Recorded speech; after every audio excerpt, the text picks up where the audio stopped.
Okay, so welcome everybody. I'm Joey Lott, and I'm here with my friend James Moran. Hi, James. Hello, everyone. And today we're going to talk about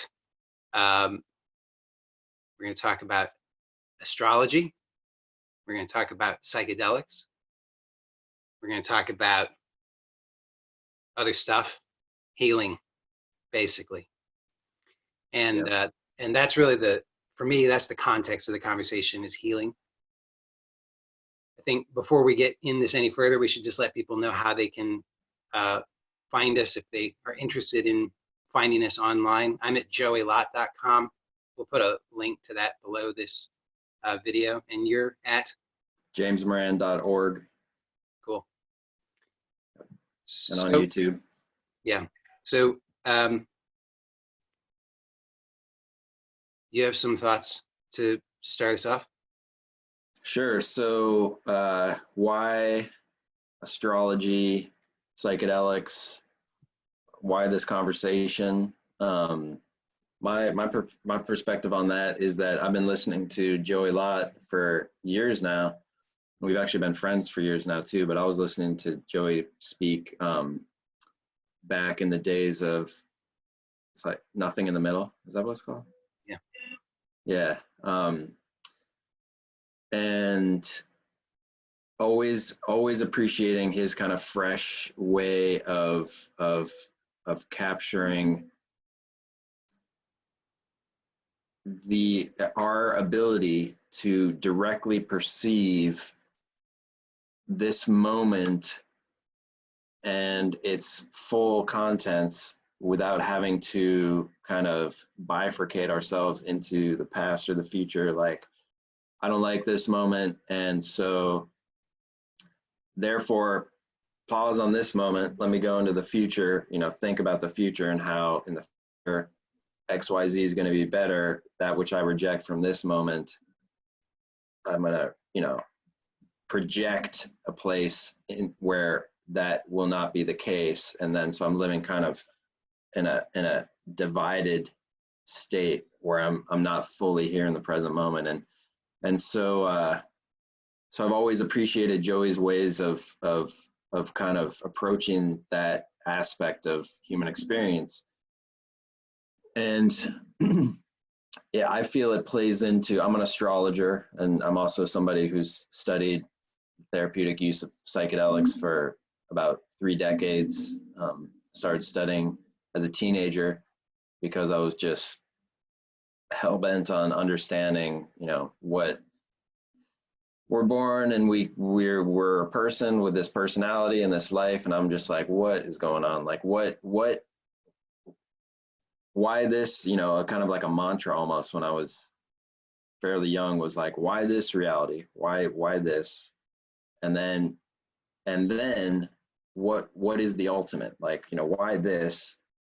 Next question. Then what is the ultimate basis, I guess you could say, for reality? And so I for one way or another, when I got interested in spirituality as a teenager, I got exposed to psychedelic therapy books and teachers. Stanislav Grof, I started studying with him. And then after that, I went very much into yoga and meditation for a long time, which kind of led me back around to psychedelic therapy, studying again with Stan Grof, and in between studying astrology. So that's kind of my, why astrology and why psychedelics, because that's a lot of, I guess you could say, my language, my background, my fields, my context. Yeah, and today we get to talk about the common ground between those topics, the direct perception, psychedelics, astrology, and basically just have some fun with it, because there are some fun places we can go. Yeah. So, and for people who are not familiar, so Stanislav Grof was involved in the legal LSD research, right? In the before that got shut down in the United States, and then afterward, as I understand it, he was interested in finding ways to legally continue to explore the value of altered states. And so he then got into, well, he I think coined the term and named holotropic breathing, I think is the technique that he advocated for, which I have some mixed feelings about personally. Yeah, that's right. So yeah, so Stan Grof was when Sandoz first started sending, and Sandoz Pharmaceuticals first started sending out these ampules of LSD to psychiatrists to find out what is this thing. It was first discovered to be psychoactive in 1943, and then in the 50s, I'm not sure of the exact date, but I'm pretty sure that Stan Grof was right there as they first started sending out the ampules to therapists.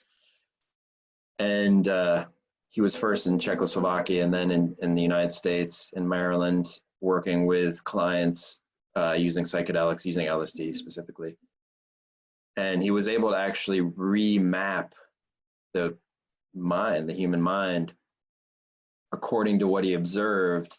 Remap meaning he's coming from Western psychiatry, and what he discovered from the experience of a lot of these patients is that it matched more of it had more overlap with Eastern kind of texts like Buddhism and Hinduism and Taoism and things like that than it did with the Western psychiatry, which at that point, there was a lot firmly grounded in the work of Freud, which is to say that our memories and our, kind of sculpting experiences and traumas go down to infancy. And then beyond that, we're not really gelled up as a being. So we don't really remember anything beyond that. So it's basically everything, all of our neuroses and everything like that is limited to biological memory that goes back to infancy. Then Jung kind of expanded it and said that there's a collective unconscious, and that there's it might not just be limited to our biographical and biological self, or going back into infancy. And then Grof came and said, no, it's definitely not limited. Like what these experiences from this therapeutic use of LSD shows that we have memories that go back to birth, actually, like birth kind of, you could say traumas. It's like kind of a popular word these days in the psychological realm. You could also say that life is traumatic and birth is the start of the distinct life, kind of moving away from the union with the mother. And it's, it's birth, you like how many tons of pressure push you through a tiny canal, and then you go from a total union state in which all your needs are satisfied into the state of being totally vulnerable to this external world, a whole new world. So even in the most kind of easiest births, there's some aspect of, my mind keeps coming back to the word trauma. I think there's got to be a better word. I think that, not that we have to adopt this term, but the in the Vedic tradition, I think the word they use is samskara, which I think is usually translated as impression, which I think has a more neutral connotation. So it's an impression that is left on the nervous system, on the cells, on whatever, on the unconsciousness, however it is that you want to conceive of it. There's an impression. Exactly. Yes, well put. So he discovered that it kind of like expanded cartography there that includes the collective unconscious in the sense of past lives, experiences of things that are not limited to our biological and biographical self. So like, you could have experiences of an entire consciousness of an entire race of people or something. It's basically what it looks like is that when we, you know, whether in this altered state with LSD or psychedelic or just spontaneously or whatever it is, when we begin to go into the depth of the mind and start kind of remembering these impressions, like you were saying, some scars, impressions, they can go back into birth trauma. And something, I guess Grof uses this kind of hourglass type metaphor, that when we go back to the birth trauma, something about that kind of like the archetypal largeness of that experience, I guess it comes with the fact that we go from a being in a symbiotic relationship to the mother. So like the whole universe is within this womb, and then that being is birthed out. So it's like it's you know, to us as outsiders, we're like, oh, a baby is being born. But to the baby, it's like the entire world is ending, all life and existence is being crushed or whatever, and then suddenly all existence is opened up into a whole new realm as the birth happens. And so the largeness of that experience is like the entry point in that hourglass shape into archetypal experience. Like, you know, going through the birth canal, feeling both oppressive forces and forces for liberation, and identifying, you know, when people have these experiences in psychedelic states, suddenly being able to feel like what, you know, the French Revolution, being able to identify both with the rebels that are overthrowing and also the oppressive energy that is oppressing, or, you know, past life experience that had some similar theme or something like that. Yeah. So anyways, that's called the transpersonal level of experience. And it kind of, I guess I would make the conjecture that that may be what Grof was talking about when he says that what he discovered through this therapy is that it relates more to Eastern, because in Eastern, you know, in Buddhism, they say, you know, when the Buddha, they have this depiction of the Buddha sitting for enlightenment and recalling past lives. You know, he has these stages that he goes through that really actually kind of mimic the stages that people will go through in the LSD sessions, where there was kind of like very similar themes. So anyways, yes. Cool. Yeah, I mean, this is very interesting. So I'm curious. So was Grof reporting that these this remapping? What was the outcome of this remapping? It was what he calls the expanded cartography, and I feel, I mean, I've you know, studied with him on and off for like 30 years, and I know him, and he's a very sweet guy. I probably can't still though say how he would answer that question. I think my sense of it is that he came up with this expanded cartography for the sake, for kind of, I mean, he's somewhat of an academic, and he's somewhat of a kind of somebody who really is a rebel, like far and away in the field of psychiatry and psychology, yet he is still in the field of psychiatry and psychology in the Western sense. So it's kind of like a presentation in the same way that Freud or Jung would present, like, okay, here is the map. Let's use that to broader our intellectual understanding of what is the potential of human experience. And then beyond that, you know, I think he also wanted individuals, like, okay, you have this intellectual understanding, but he also wanted individuals to be able to experience the profundity and kind of implied by that map. Because, you know, when LSD was made illegal, he came up with holotropic breath work, and basically his reasoning there was that he wanted to continue working with people in non-ordinary states. He felt that in non-ordinary states, the part of the mind, which, you know, in common parlance could be called the ego, you know, in the scientific parlance these days, they call it the default mode network. You know, and then in like, there's like the, maybe, you know, in the ancient text, ahamkara, I'm not sure if that's the right word, but kind of the part of the mind that is very certain of our identity. It's kind of very solidly rooted in our story, our identity, our schedule, our day-to-day, you know, like, am I hungry? I need to eat. What, I need to earn money. What time is it? You know, that part of the mind. Yeah. He was saying that when the volume is turned down on that, which is basically what non-ordinary states does, then there's a healing intelligence inside our own. We have our own healing faculty, which knows what to do. So we don't actually have to know what to do. We just let the volume turn down.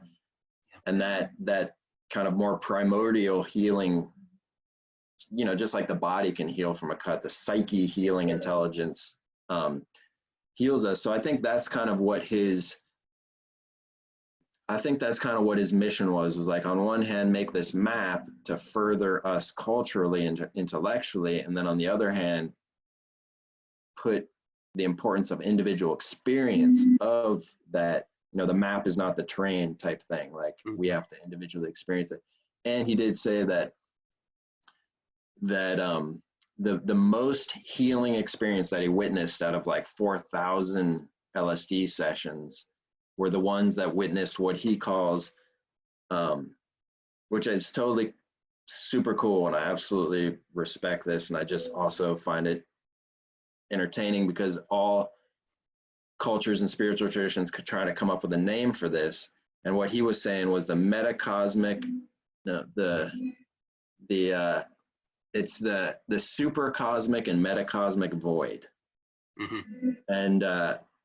And that is the experience that he describes using the words of the participants, that a void that is empty of everything, yet pregnant with everything in potentia. Potential. And, you know, Buddhism, Nibbana, like Hinduism, Mukti, like, this is great. I mean, this is, what I love about this is it so parallels what I've been sharing, especially recently. I'll throw in a few things, other parallels. So, I mean, what I've been sharing recently is exactly that I found the same thing, I frame it just in kind of normal terms. We're living our lives from our conditioning, and that's the programming that's running, and it's useful. We know that like in terms of memory research, they know that so if somebody develops amnesia, they lose certain things, but they still remember everything. Like they know how to walk, they know how to talk, they know how to write. If they learned how to ride a bicycle, they can ride a bicycle. So they can see that there's certain types of memories that are stored in the nervous system differently than other types, and so that kind of thing is just happening automatically. You don't have to think, how am I going to take the next step? You just do. But then in terms of like the somatic work that I've been sharing recently, what I've seen, and I mean, I'm not alone in this. This is Thomas Hanna and Moshe Feldenkrais and all of the other people who are big names in the somatic field have seen the same thing, which is that when we're moving quickly, then we're using that part of our nervous system, and that's great because again, it saves us all that extra processing that we don't need in order to relearn everything all the time. But when we have programming or conditioning that's inefficient, painful, restrictive, so we've got different categories of impressions. We've got those that are efficient and functional, and we've got those that are inefficient and dysfunctional. And so if it's inefficient and dysfunctional, then unfortunately, we just continue to reinforce that as long as we're operating from that mode. So how do we shift that? Well, first of all, I mean, the big key is awareness, and how do we facilitate that awareness? And there's so many different possibilities, psychedelics being one possible catalyst for that. But fundamentally, it comes from, in my experience, it is a shift to this different mode. It's a different mode of perceiving and acting and functioning that I think, I guess, people can access it in all kinds of different ways. I mean, people are really into like flow state research and things like that. So that's maybe another way of accessing this. I find in somatics, just slowing down. If you slow down dramatically your movement, then that facilitates that shift. In self-inquiry or direct inquiry, it's to, I guess you could say, slow down the habit of attaching to thought and story. And so for me, it's always the simplest way is just to slow down. But I guess it doesn't work for everybody. But then what I encounter and what people often report is then there's this, you cross this threshold, and then you step from the known, this structured, conditioned reality into the unknown, which has none of that structure, and it's so vast, so unstructured, so filled with potentiality that what if there's still this grasping for something to hold on to, it can be just absolutely terrifying. And then it's like, am I going to die? Am I dying? What do I do? But it's also incredibly healing, and I find the same thing, that it offers that same, there's an intelligence to it. So that the one who I've identified as, who thinks that he has to get the answer and implement it, when that one is not in the foreground, then this healing intelligence takes care of it. There's no need for anybody to step in and take notes. Okay, step one, step two, step three. That's why I've been using the term authentic desire recently. It's like we can trace desire. So there's like superficial desire, I want $1 million, and then we can just allow that to settle. It's like it's sinking to the ocean floor. We just allow it to settle, then it reveals this authentic desire, and that authentic desire moves itself from this healing intelligence. That's my experience. Wow. Yeah. Amazing. Yeah, I echo that. That feeling of that does, if you read the case studies of Grof, that's a great kind of just treasure trove, where people do have experience sometimes of something like an ego death. Mm-hmm. And part of the healing there is just the fact that they can feel like they're dying, and they can feel like they are, like the story of who they were is kind of dying away. And yet at the end of the dying process, the awareness is still there. And it gives a sense that it gives kind of a more of a bedrock to reality, that there is a kind of a fundamental something, awareness that is not shaken. It's not touched by time. It's not shaken by our stories, our traumas, or whatever. And so I think that's part of it. And then another part of it is just that it has an intelligence, like it has, something about, there's an intelligence to the process that we don't have to handle everything. And that can, I think, flow out of our non-ordinary states, whether they're through psychedelics or spontaneous or meditation or what, into our more everyday life, even that we don't really, don't feel have to control everything, you know, and be, our life, that same healing intelligence. This is the part where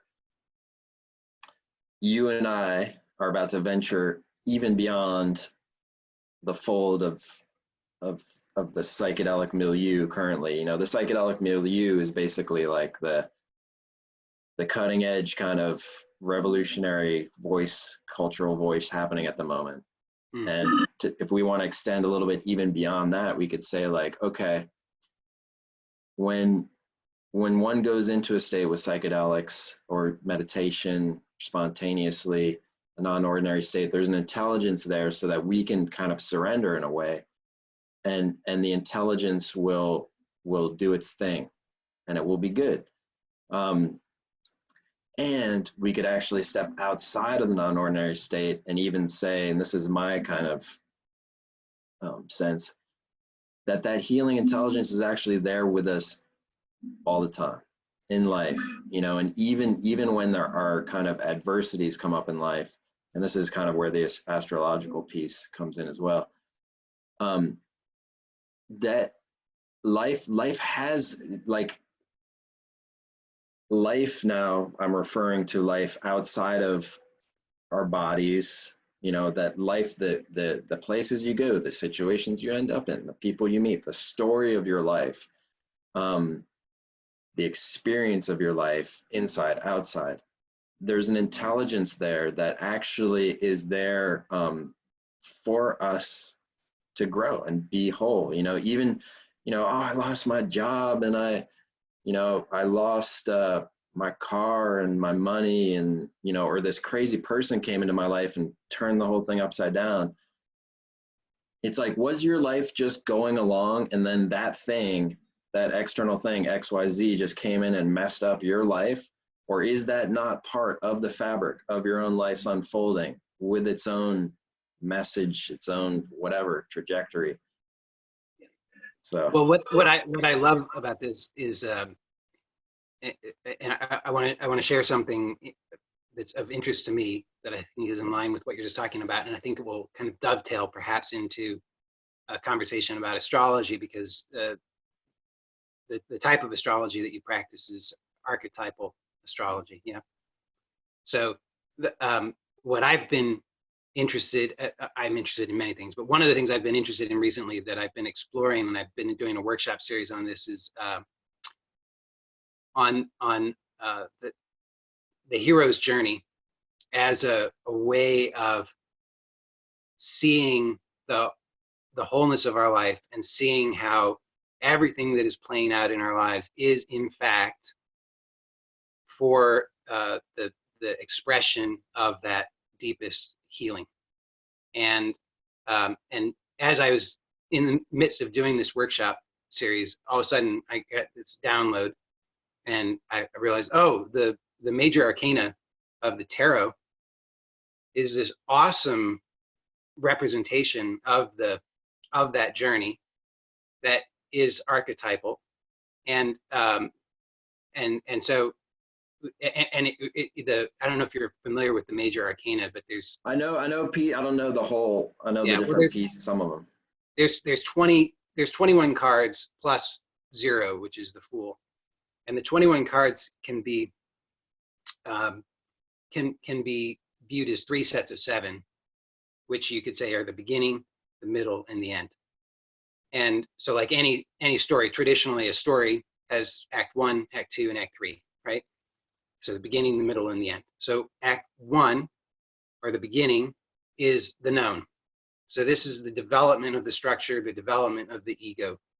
And so in any story, I mean, you could use any story. I mean, in this workshop, I'm using The Wizard of Oz, the Star Wars, and the Lord of the Rings as examples.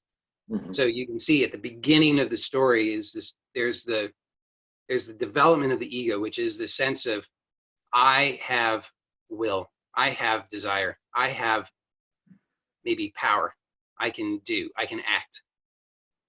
And this is great. I mean, this is important, because if we don't have that, then we're not going to have any sense that, then we just feel like, okay, well, life is just happening to me. So, but then at the end of this, at the end of the beginning, then suddenly there's a, it's like you're describing, so the fetus has developed in the womb. Mm-hmm.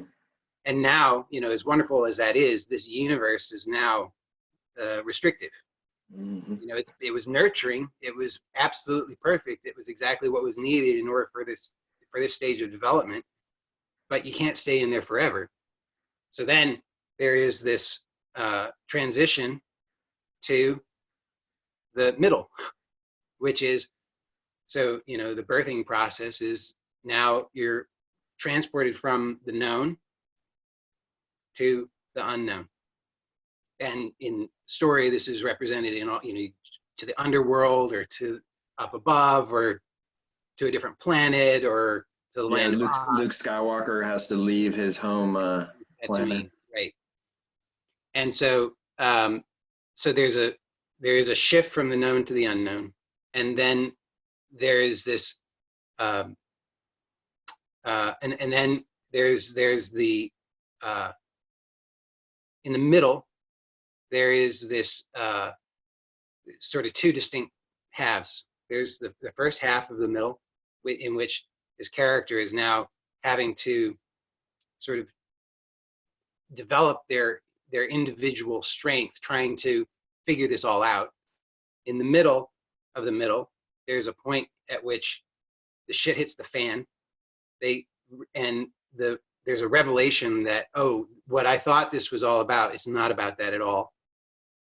So the quest that they're on, there's, like Luke, he thinks, oh, he's just gonna, his quest is he's just gotta defeat Darth Vader. It's simple, just defeat Darth Vader. Mm-hmm. Then in the middle, there's the revelation. Darth Vader is his father. Oh, okay, now it's different. Mm-hmm. So Joseph Campbell described it as, I think Joseph Campbell described it as, there's this, it's like the need to resolve things with the father, or to like restore something with the father, figure your shit out with your father. Mm-hmm. So now the second half of the middle is this. It's still the quest, but now it's different. Now it's more of an inner quest rather than the outer quest. Mm-hmm. And then the third. And then there's the transition to the third part. So then the end, and the end is the return. So there's the discovery in this transition between the middle and the end. The hero has discovered the elixir, or the whatever, the thing, the gift. Mm-hmm. And now they have to return back to the world. And so the third part is the return. The end is the return to the world. And but the tarot major arcana describes this really well. It's really nice. And what's interesting about this is that card 0 is outside of that. So they sometimes place card 0 at the beginning, they sometimes place it at the end, but really card 0 is the Fool. Card 0 doesn't exists outside of the structure, exists outside of the morality. So the Fool in mythology, for example, is the trickster. Mm-hmm. Trickster is, because I never understood the trickster for a long time. I'm like, why? What is up with the trickster? Why the trickster? I didn't get it. And then I started to get it a little bit, because I realized, oh, the trickster doesn't exist within the framework of morality. The trickster is that which is, in a sense, provoking this whole story, because the trickster the Fool is represented usually as about to step off the edge of the cliff, but is just looking off in the distance, as kind of blissfully unaware. But actually, I think there is, in some sense, there's an intention, but it's just that like we play the Fool in our own lives. So because I think we are the Fool. We're both at once. We are in the story and not of the story. And so this story is playing out as a manifestation of this authentic desire for the development or the growth or the expression of whatever it is that we authentically desire. So do you feel that the end comes back around to Yeah, of course. getting, the goal is to get back to the source or zero, or? Well, I'd say that so the reason that I think that this is valuable as a map is that it can help us to recognize, oh yeah, this has been playing out in my life. Like you were saying, oh, because I lost my job.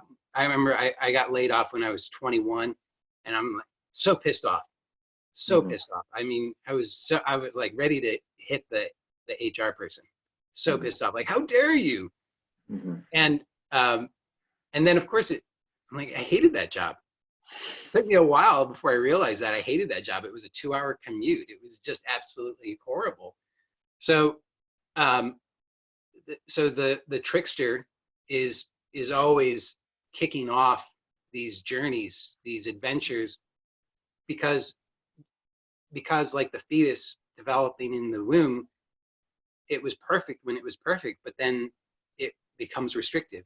That's why in the major arcana, card 5, I think it's card 5. Yeah, card 5 is the Hierophant, which is oftentimes in some decks it's the Pope, and it's representing the structure of the world. You know, it's like the authority. So it provides at a certain level in development. It provides like the womb. You know, it's like it provides this necessary structure. It's awesome, but then kind of eventually becomes oppressive. You know, when government becomes a bureaucracy that's just serving itself, then, you know, I think you mentioned the French Revolution. You know, it's like then there's a realization, oh, actually this isn't really serving the people. This isn't really serving what that authentic desire. So then it's time for expansion. It's time for stepping out of the known into the unknown. So I think that oftentimes, like in non-dual spiritual circles and hardliners, it's just like they just want to just hold fast to the unmanifest. They want to hold fast to there is nothing, to that. What did Grof call it? The super cosmic and metacosmic void. Yeah, exactly. And they want to hold fast to that. The irony is, using their own language, who's going to hold on to that? It's ridiculous. Right. And what are you holding on to? It's like there's a void. You're not holding on to anything. It's almost like there could be like one of those spoof movies like Best in Show or something about non-duality scenes. Yeah, exactly.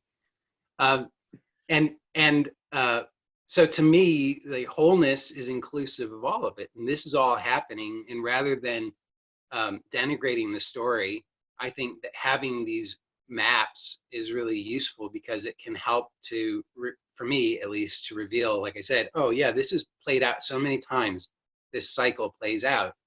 And like the development of structure, the dissolution of structure, the redevelopment of a bigger, different structure. And rather than saying that's bad, that could be play, that could be joy, that could be, and but understanding that from the perspective of the, like you said, from the perspective of the fetus, maybe this birth is, you know, I don't know, I'm not sure about this whole birth thing because this seems like pretty scary. It's the end of my world. And so knowing that, seeing that, having that map and then having repeated experience of it and realizing that I am the fool. So this is actually all this is all an expression of my true desire. I love that, man. That is so cool. I did not know that about the major arcana.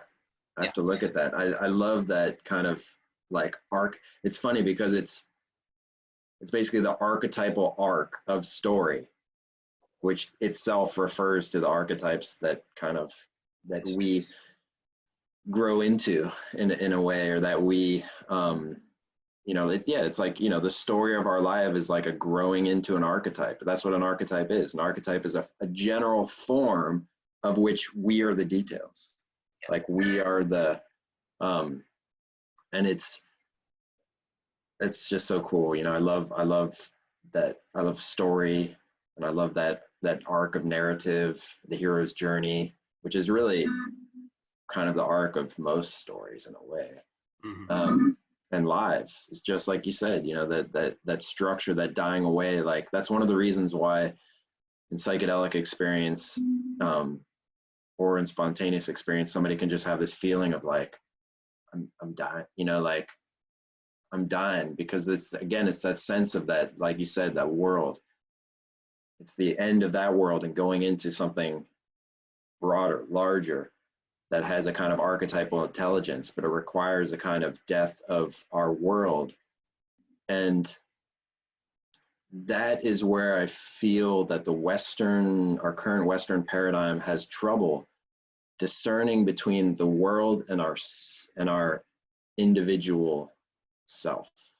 Because there's a sense that, you know, we're kind of inculcated growing up with this world image where there's like a world, there's a universe, there's kind of a molecular material basis, and it's pretty much constant, and then our lives happen within it, and there's this very clear consensus reality of which our own world is inside our own heads.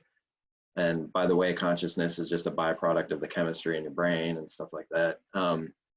And so but you know, when somebody could have, for instance, in a psychedelic experience, or for instance, like in a psychedelic experience, it would be like a feeling of like, you know, if somebody has that type of experience, like I'm dying, it's as if the urgency of the experience compresses the internal and the external in such a way that they see the reality that I'm dying, my ego, and the world is ending are not separate things. They're not. That when I'm dying and the world is ending, they're the same. It's the same unit that is dying. And that can happen outside of psychedelic experience. You know, you know, things fall apart, you know, your relationship falls apart, or your family structure falls apart, you lose your home, you whatever, you know, like lose some type of link that was very important, like a linchpin in your identity. And suddenly, you know, I'm dying, I feel like I'm dying, and the whole world seems to be ending. Yeah. And that is really some aspect of reality of human consciousness and experience that I feel would be good for the larger culture to be aware of, because there's so much a sense of like that the world is just this division that is somehow not serving us. I feel kind of like, you know, there's this political world out there. You know, when I talk to people, like giving astrology readings or talking to people that are embarking on psychedelic journeys, and they're saying like, oh, my life's fine, this and that, but the outer world, God, there's so much greed and this toxic stuff and this negativity and this, that. And I'm like, sure, okay. At the same time though, that is, so I don't know if there was like, you know, in Sanskrit, they have this special word for like me, you, and then both of us together. There's like another word for it. It's like, maybe we should come up with another word for like the world outside and your world and you. And what's the word that actually encapsulates both? Because there's, somebody can feel like, oh, this is toxic, this thing, and then they go into a psychedelic experience and they start realizing that, you know, one of the ways, for better or for worse, that the psychedelic experience works is that it's called a non-specific amplifier. So when the volume of the default mode network or the ego goes down, that which controls and titrates our experience goes down, then suddenly it's like, oh, that bad thing outside, this toxic thing, it's like, whoa, it's suddenly like huge. Nothing has changed in the outside world.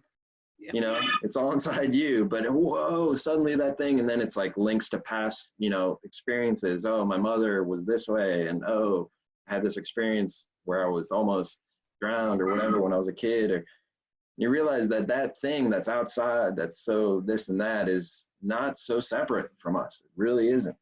It really is not. Well, yeah. I mean, again, that's why the stories are so nice, because I mean, like the Star Wars is such a great. Well, any of the stories really are. Take Star Wars as an example. So Luke thinks he's going to go, kill Darth. You know, they just got to get rid of Darth Vader, destroy the Death Star. That's the mission. Mm-hmm. And then there's this revelation. Oh, he's my father. Oh, okay. Well, now it's different, because that's why in the middle, that's in a sense it is death, right? It is the character who we thought we were, who had this clear mission in life, we had this quest, this external quest, that dies because there's, in that moment, there's this revelation that who I have believed myself to be was defined entirely by this external mission, which has been revealed in this moment to be total bullshit, has no basis in reality. Because all it was is I was projecting this evil out there that I'm separate from, and then I come face to face because of this death, in a sense. So the death of the division, the separation between you and me, between Luke and Darth Vader. Mm-hmm. And there's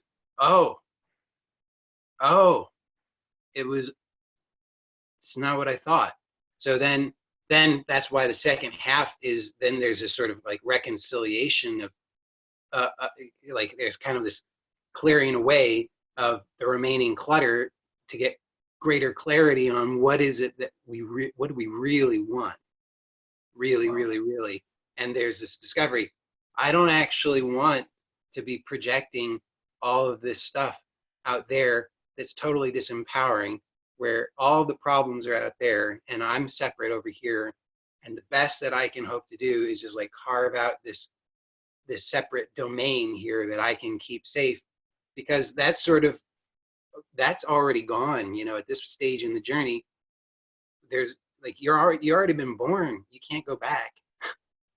And so that separate thing that you're going to carve out, you can't do that anymore.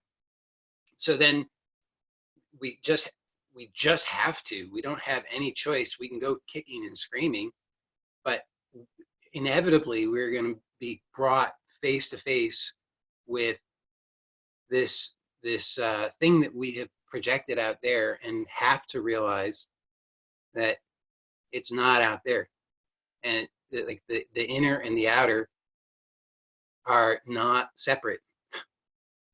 And Wow.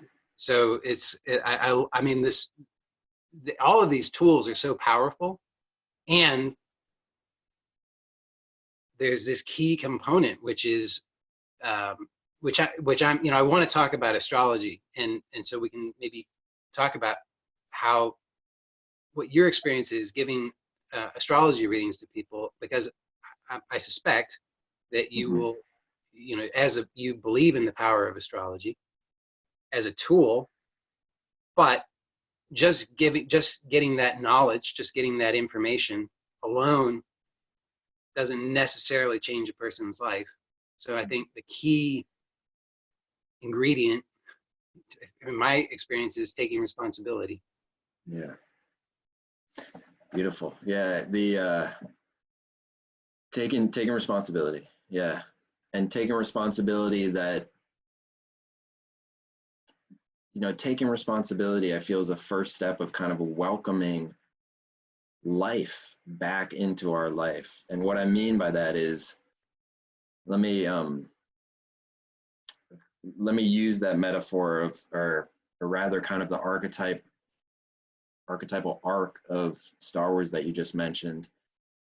I think it's so cool because not only does it show the arc of human narrative and also of human life, but even kind of can serve as an archetypal metaphor for mindfulness, I guess you could say, like awareness, our ability to meditate, I guess, for lack of a better word, and I'll describe exactly what I mean.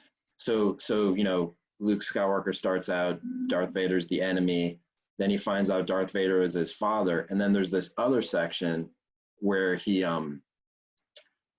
actually it's like takes this like horror movie twist for a moment, and all this like horror movie music, and he's training with Yoda, and he sees a dark cave, and he's like, what's in there? And this is literal kind of descent into the underworld type stuff, because it's a cave that goes down.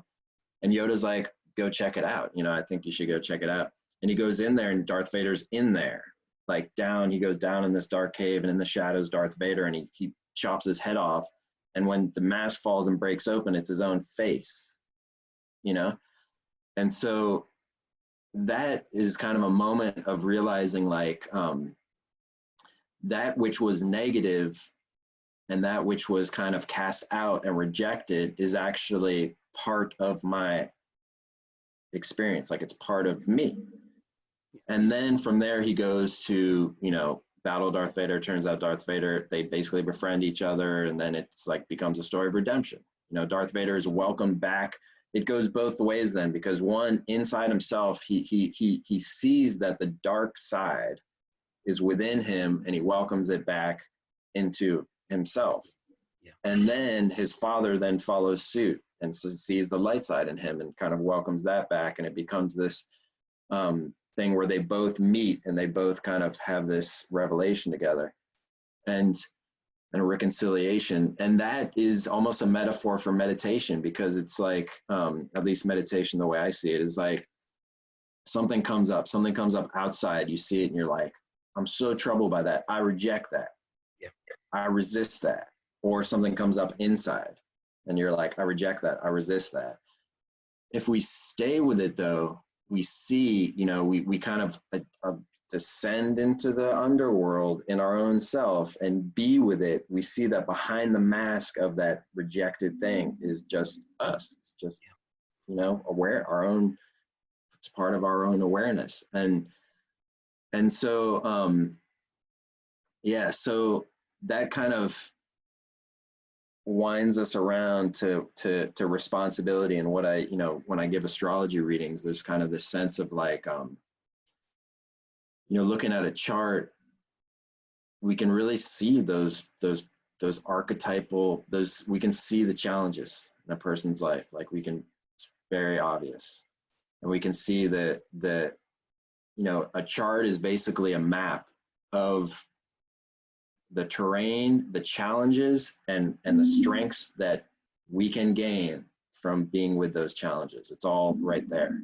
And the funny thing is, it's all in the same archetype. Like the same archetype, that is the challenge, is also the strength, assuming we face it. And a lot of facing it is actually that taking responsibility that you said, that ability to be with it and to see, like, this is my life. This is my life that's happening right now. This is what I'm encountering. This is what I'm experiencing.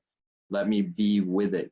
You know, let me be with this thing right now, and not reject it. You know, that same force with which I resist it actually kind of encroaches it more upon me. Let me be with it, whatever is the thing. And then, I mean, the amazing thing, so that's I guess with astrology readings, where I aim to go with my clients are the two things. This one is the ability to see, like this picture of the sky when you were born it shows, you know, like the little life is being started, the big picture is a reflection of that life. It shows those challenges. You can say, okay, so this challenge is not just arbitrary. This challenge in your life is not just arbitrary. This is part of the texture and the fabric of your life. So let's be with it. You know, let's be with it. Let's allow it to be here, so we can let it be just like one of your limbs. We can start to let your life force flow into it and see how it is actually something useful for us, how it can actually provide a strength for us. That's the first thing. And then the second thing is usually I work with people in packages of readings. So like 2 readings, you know, they'll have a reading and then they'll come back and have another one, or 3 readings, have a reading, come back. And one of the reasons I do that is so that there can be time in between when they can see that, wow, this thing in my life is like, you know, this thing that we talked about in my life is showing up outside of me. I feel that's a very important point for people to get, to crack them out of the shells of just thinking that we're just our body and everything that's outside is outside. You know, like, oh, this, you know, like, okay, in the next week, you know, in the next 2 weeks, you know, things are moving in this direction. And then lo and behold, they go out in the life and, you know, a circumstance or a person comes in that kind of embodies that theme, that symbolic theme. So it's like your life is reflecting, like your life is talking to you. You're not alone. There's a conversation happening here. You know, there's a conversation of awareness. There's a dance. There's an intelligence, like arcing back to that healing intelligence. There's an intelligence happening here. There's this, you know, like, oh, this thing in my life, I keep butting up against the same, you know, like behavior pattern, and I'm so tortured by it. Those are invitations. Those are evites from the universe for you to, you know, step up and see that this is it. This is the thing. This is your life. You're not a victim of it. It's like, you know, another symbolic story, Jacob's Ladder kind of captures that, you know, it's without revealing the whole thing. This guy's haunted by demons, you know, but once he realizes, like, hold on, like these aren't demons. Like what is their purpose? Like they totally transform. You know, when he's trying to resist them and go in a direction, there's like things, you know, but once he's like, oh, hold on, let me go with this. What is it? Where is it trying to guide me? Then it totally shifts. So. Yeah. I mean, that sort of sums it up. It's like, I don't know that we can put an exclamation point on it. I don't know that what else are we going to say after that? That's it. I mean, it's, from my perspective, it's like, you know, it's cliche, but what you resist persists. Why? Right. Because, you know, because we're a victim, because no, I mean, it just is clear to me over and over and over and over and over and over that nothing is a mistake, and that there truly is. I know some people love this kind of thing and some people hate this kind of thing, but it just seems to me that there is an intelligence, and the intelligence is for, I'll call it good, because from my subjective perspective, it seems good. Yeah. However, from the perspective of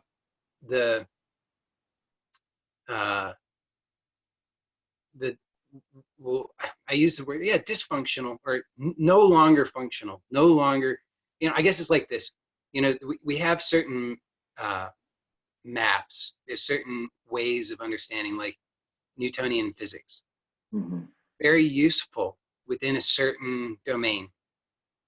You know, you want to build a roller coaster, use Newtonian physics. Please don't do it some other way, because I don't want to ride the roller coaster anyway, but I wouldn't ride that roller coaster. Right. You designed it using some other system. But when we start looking at other domains, it doesn't apply. And so there's limitations to the map. It's like, you know, the map is not the territory, because it's not. And if we continue to mistake the map for the territory, then we're going to continue to struggle. But what we're actually, in my experience, being invited to is, well, instead of looking at your map, it's like, you know, it's like funny, everybody's walking around looking at their phones all the time. You know, instead of doing that, just look up for a moment. Just see what's actually here, because you'll be surprised. I'm surprised when I just look up and I just see what's here freshly, without all of the baggage of the past conditioning. then I'm surprised. And when I continue to do that, and I continue to do that with a willingness to continue to encounter whatever it is that's here from that, what is it, the meta cosmic, super cosmic, metacosmic void. yeah, then what happens is that this structure is dissolved and then recreated in a way that is more joyful, more fulfilling.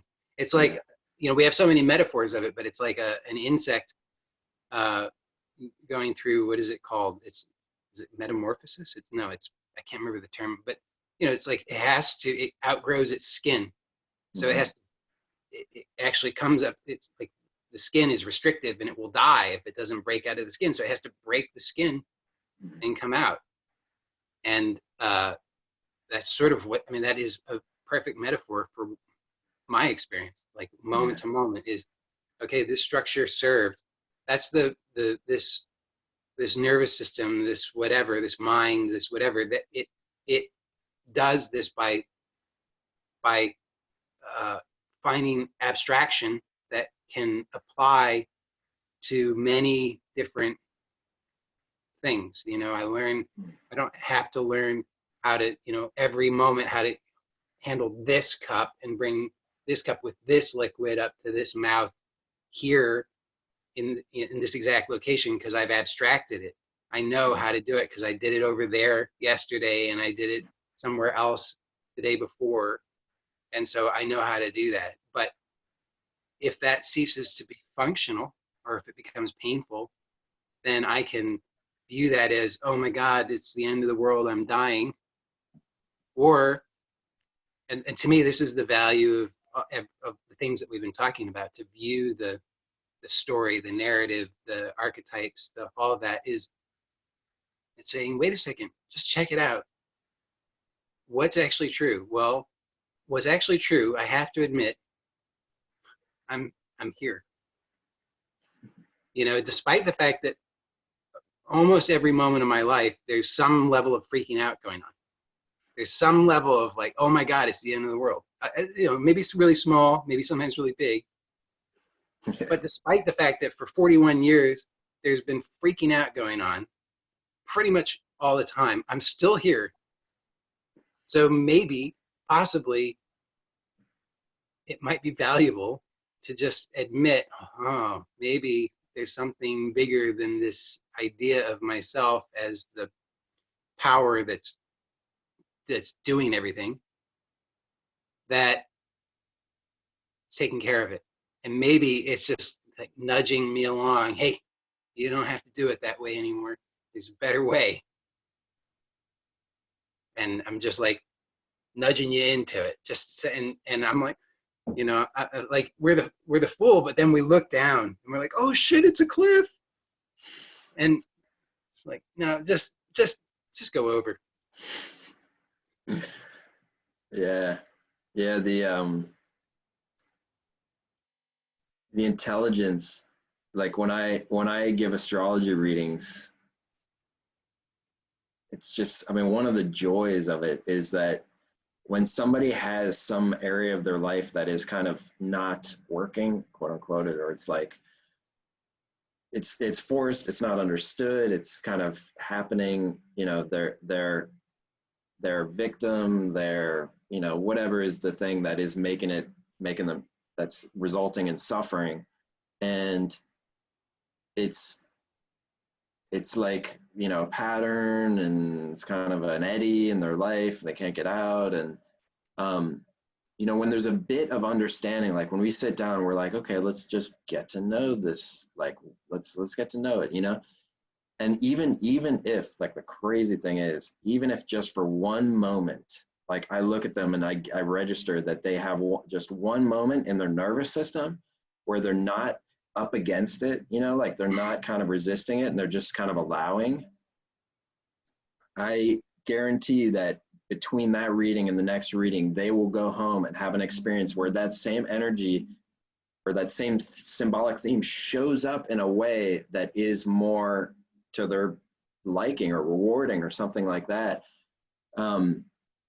It's like when we even allow just a little bit of leeway, the universe makes up the difference. You know, the universe it's almost like it's just waiting to go into a way that works better.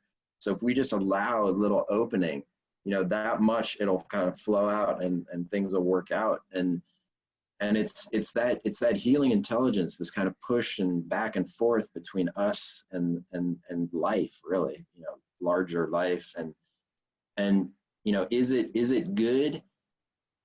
I always feel, or I feel more and more these days, that like in the end it kind of tends to always revert back to our awareness, like our, you know, we're kind of in this mirror type thing with the world, and when we kind of allow and cultivate a positive sense of things and ourself, the world kind of tends to reflect that. And when we allow, the world kind of tends to, you know, like just like in a forest, you know, all these complex processes are going on and balancing each other out. And when we kind of allow our internal ecological system, the external ecological system kind of reflects that and balances, and I feel it kind of reverts back to our own awareness. Like, is it good or is it bad?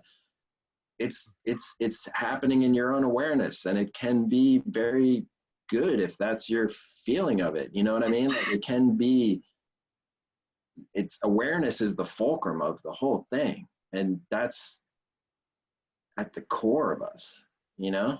And so we can kind of, it feels very empowering to me. It feels very empowering. Like our awareness is at the fulcrum of it, because it's easy to think like, is life good? Is life bad? So there's an outside agent, right? Again, I could be a victim of it. Just like, is this politician good or are they bad? Outside agent. Disempowering. You know, is life good? Is life bad? Then like, once I realized though, is life good and is life bad? That even itself is my own definition happening in my own mind. Like, you know, when I see that, and I see that like it's all kind of bending back to awareness, then it can be like, I don't know. I mean, I don't know how it would be for other people. For me, it's like just wow, and like celebration. I'm always like, when I'm looking at charts and the archetypes and, you know, looking, or even in my own chart, in my own transits, looking at my own life, I'm like, I am so into celebrating just life and all these ways that it shows up, like celebrating, appreciating, honoring, like this is way better than any movie. I mean, there's some cool movies out there now, but this is way better, you know? Even without psychedelics, you know, even just looking at my week, like if I'm going to look at my transits, again, it's not always pleasant, but still, like, even sometimes when I have, you know, transits basically refers to the aspect of astrology that's looking at windows of time. So like my next week, you know, it could be difficult, you know, like a couple weeks back, difficult. But even still, like, and again, that level of freaking out, I hear you on that. You know, it's like, yeah, I freak out a lot, you know, and I'll have times where I'm like, oh, this sucks, you know, in this transit. But even still, I always have a part of my mind that's like, that is kind of cool though, how it, you know, like how, you know, I saw this transit coming up and I'm seeing it's playing out. I'm like, touche, universe, you know, like, and that seems to tend to make it better too, kind of like that attitude. Yeah, and the, I guess the better or good or bad, I would agree that it does seem to be a function. I mean, I would say even more specifically, I mean, that judgment of good or bad is coming through this nervous system. So I don't think that it is. I don't think that the, you know, the metacosmic void has the judgment of good or bad.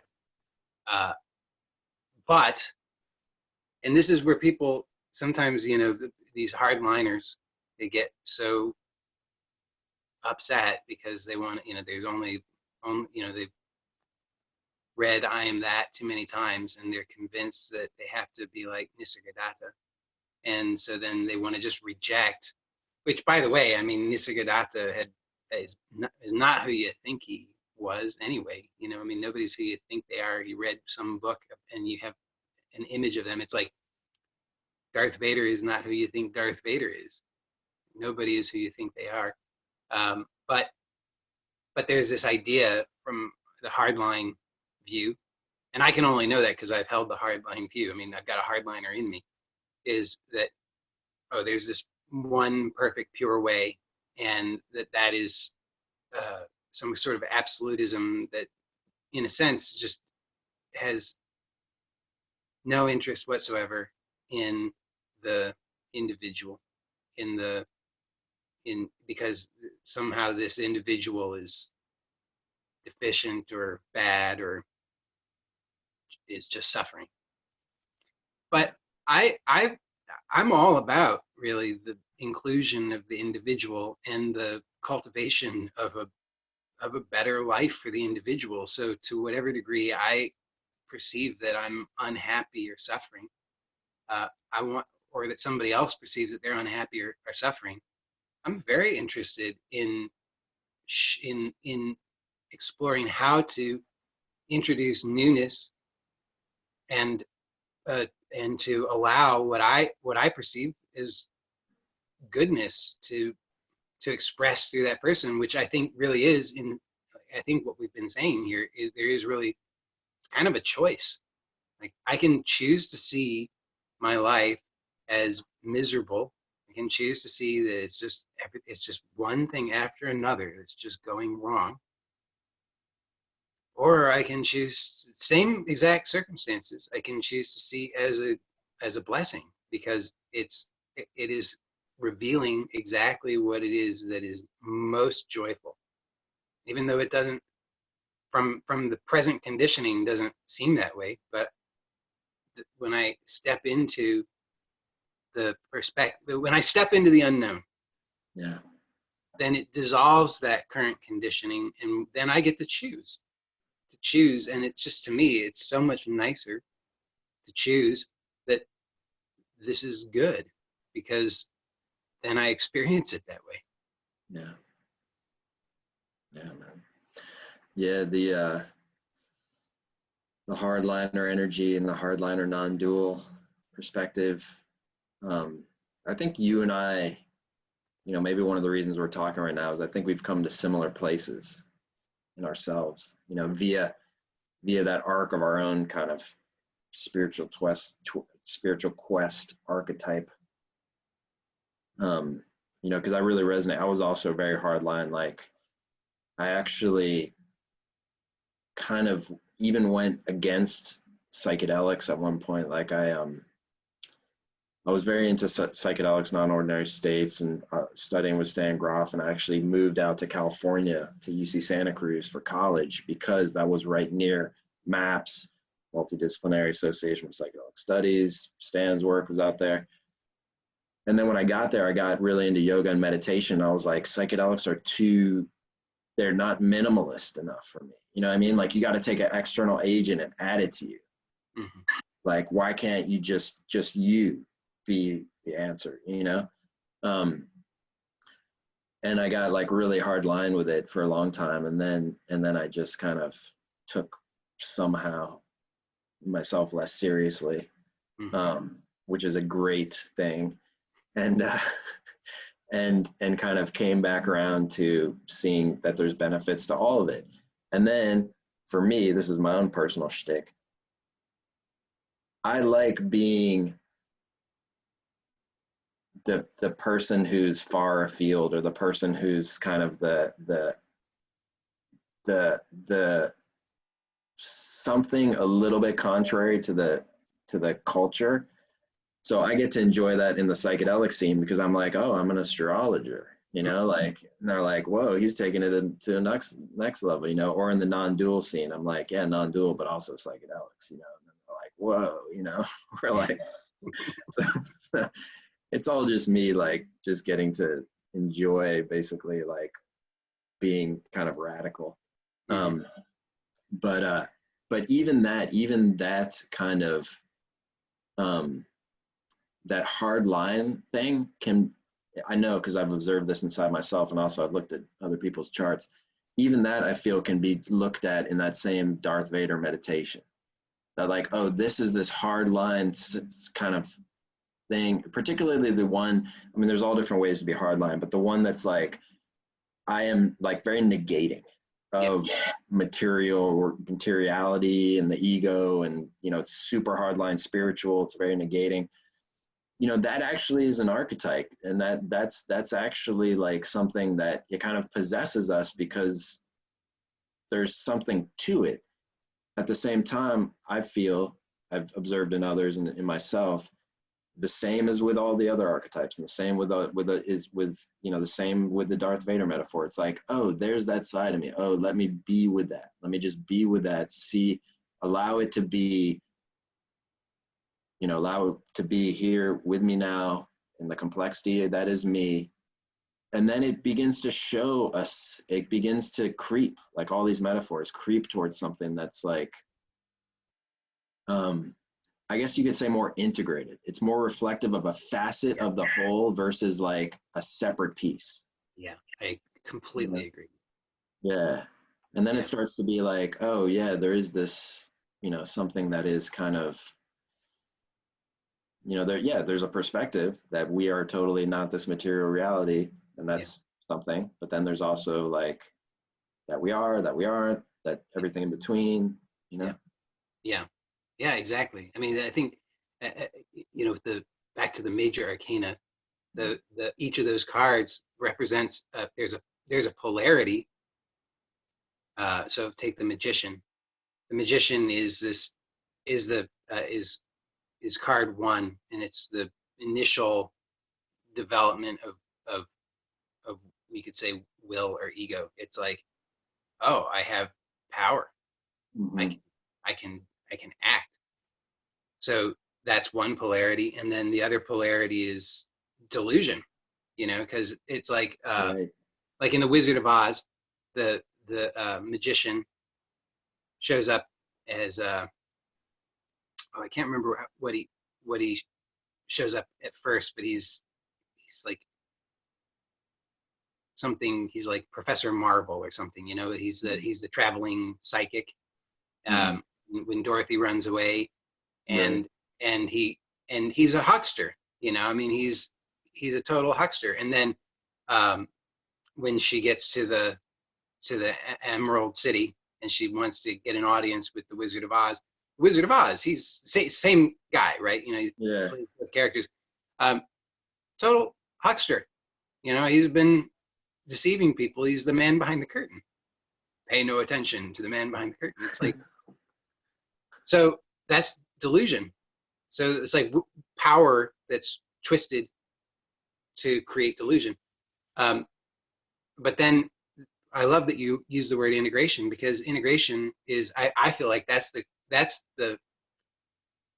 is why the hero's journey, that is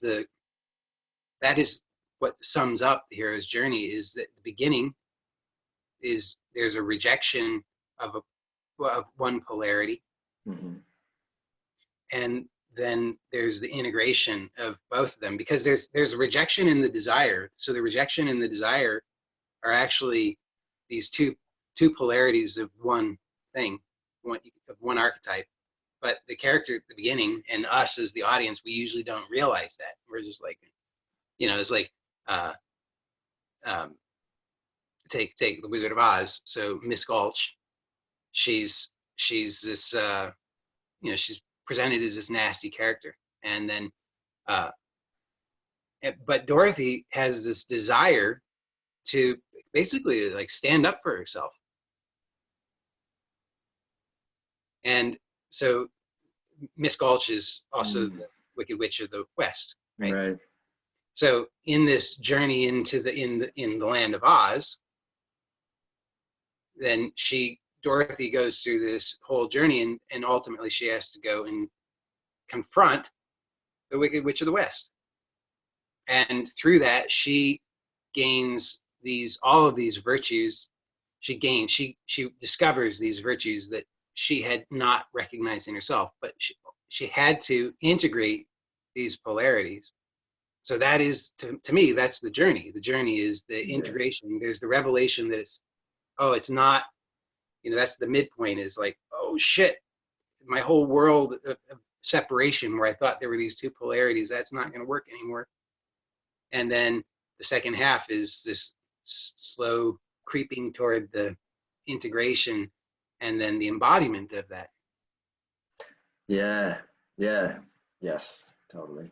I feel like looking back, I may have described the kind of evolving archetypes in our own lives in a way that may have downplayed our own role. So I feel that, when we talk about, when I look at somebody's chart and they talk about archetypes, challenges, there is that moment of recognition where it's like they're not resisting it, that allows the life to kind of recalculate and have it show up in a way that is less resistant itself. There is, though, also this aspect of depending on what archetype, but in many of examples, we also have to step up. Yeah. Like, so it's a kind of thing where it's like, okay, we allow that to be a part of our life, but also we have to do scary things. Like, we have to kind of, we also got to like energize and so it's like, okay, I'm being responsible, I'm being aware, I'm being mindful. What arises within me, I see it as a facet in the whole. What arises outside, I see it as a facet of the whole. And now it is asking me to step up. It is inviting me to take a risky move, step up, whatever that means, taking on more responsibility, or maybe, sometimes it's literally people standing up for themselves, and sometimes it literally involves literally standing up and physically, like, kind of, Yeah, well, I love that. I mean, I mean, boy, that can be a whole other conversation. Is like the embodiment. I mean, it's just so fascinating to me how we, in our thinking, we create all this separation, and we don't recognize until we do that it really all is one. And so, like, sometimes literally standing up is standing up. Like, standing up for yourself is sometimes to stand up for yourself. Like, not sometimes it just is that. And so there's such power in these things. I mean, there's a guy based in the UK named Andy Austin, who's got a whole body of work. It's called what is it called? Metaphors of Movement. And he does this work with people where he explores their inner landscape, so they have their whatever the presenting problem is, and then he explores with them. Okay, so when you're thinking about this, what's that like? And like, close your eyes, and what's that like? And then whatever it is that comes up for them, and like these weird inner landscapes will come up, and he'll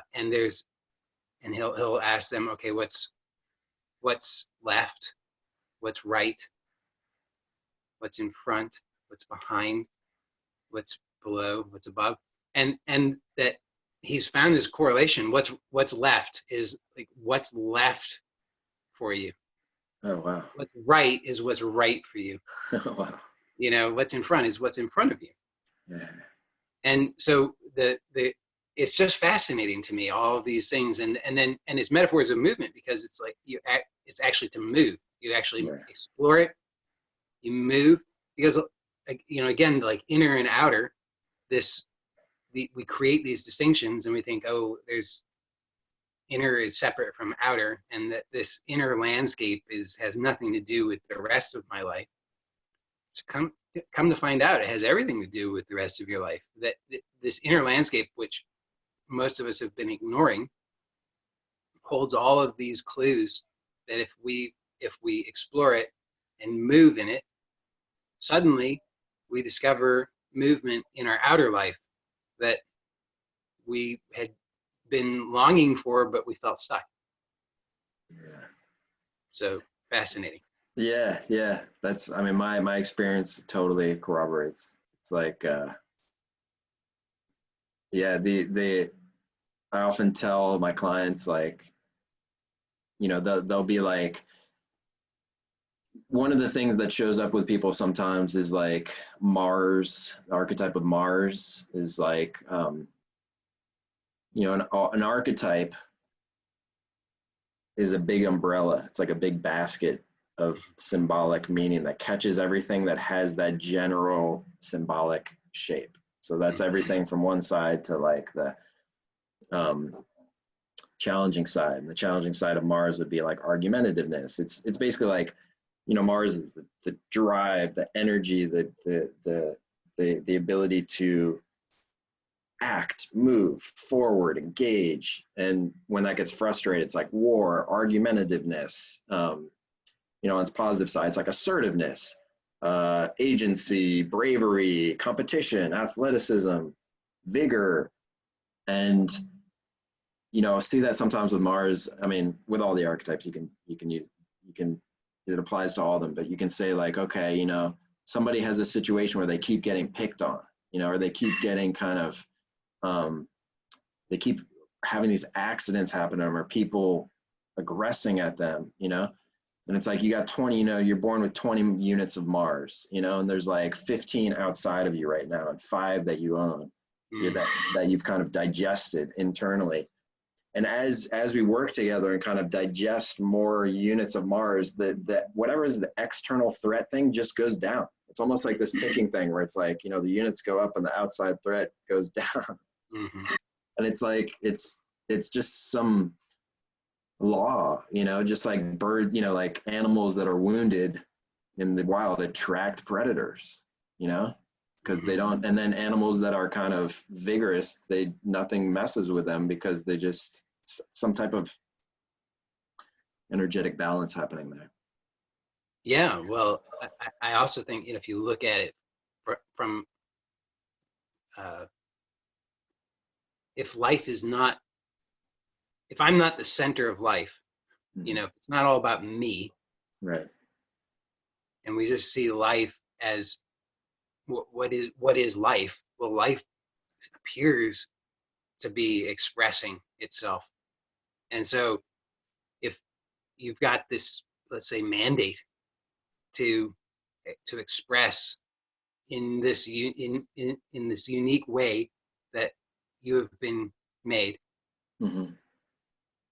So the pressure's on, you know, it's like it's just you're being molded to express in this way. And if you continue to reject it, it's just going to keep getting more and more in your face and more uncomfortable. And I think, to me, again, it does come down to choice. I think it's so important. I think it's something that people don't want to take responsibility for it. I don't often want to take responsibility for it, but I've just found over and over that it's so painful not to take responsibility that I would much rather take responsibility. So, okay, yeah, this is really uncomfortable. And rather than just writing it off as this is a mistake and it's all about them and it's all about that and those circumstances and I'm a victim of all of that, and if all that was different, then I'd be okay. Instead, I'm going to choose to take responsibility because that's better. It's better. It just feels better. My life is better. Say what people may, it's better, and I like it better. So I like taking responsibility because I like it when my life is better. I really don't like. I mean, talk about Mars. I must have, you know, be interesting to look at my chart with you at some point about this, because boy, have I had a lot of those kinds of things. I had at one point a neighbor who was a professional boxer who I think his words were, and I might have told you this at one point. He said, I thought politely and meekly asked if he could just move his generator a little bit further away from my bedroom window at 7 in the morning. And he told me that he's like, see that pavement down there? Your blood and bones are going to be smashed into that pavement. And I was like, whoa, buddy. Seems a little over the top. Okay, all right. But, you know, like I had so many of those that eventually I couldn't deny it. I couldn't just say, it's all about them. Because I talked to other people, and other people didn't have those kinds of experiences. Why was I having those kinds of experiences?